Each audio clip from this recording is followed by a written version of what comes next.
It's perfectly normal to have a fear of losing someone that you love. None of us knows what, if anything, is the other side of death's door. But we do know that if someone who we love was to no longer be with us, we'd be upset and probably stricken with grief. And it's not good when the time comes for one of our loved ones to pass away. Sometimes there are warning signs, other times it's almost instant. But the worry, especially when events in the news get our focus, can be even worse than the actual event happening. So what can you do to get over the fear of losing someone you love?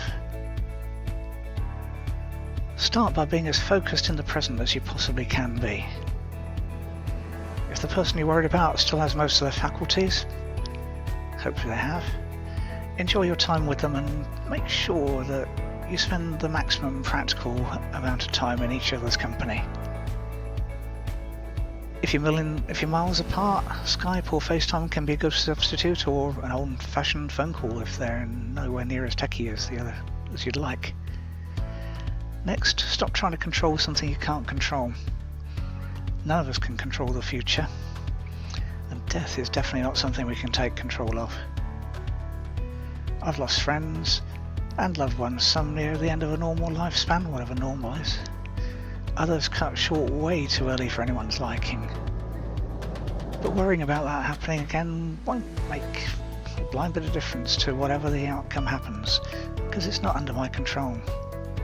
One friend who died recently had only tapped on my car window and said, "See you soon," a week or so before he passed. Neither of us could have foreseen what was going to happen, that or the fact that the blood clot changed his life. Living life in the moment is something we should all do more of. It's way too easy to dwell on the past, or worry about umpteen possible futures, most of which almost certainly won't happen.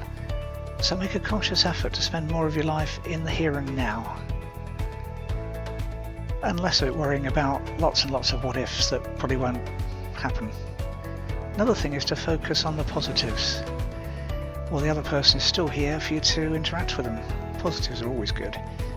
If you've done all you could possibly do with the other person, it's different. It's a lot less room for regret when they do pass away. And do your best to make sure you stay on good terms with the other person.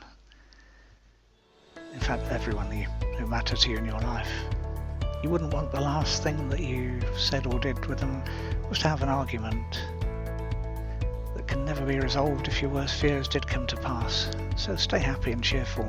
All in all, it's best to be as positive about the future as you possibly can be. And if that's still something that's worrying you, check out the hypnosis track linked below this video. It's specially written to help you overcome your fears and your worries about losing a loved one, and will help you enjoy your hopefully long time with them.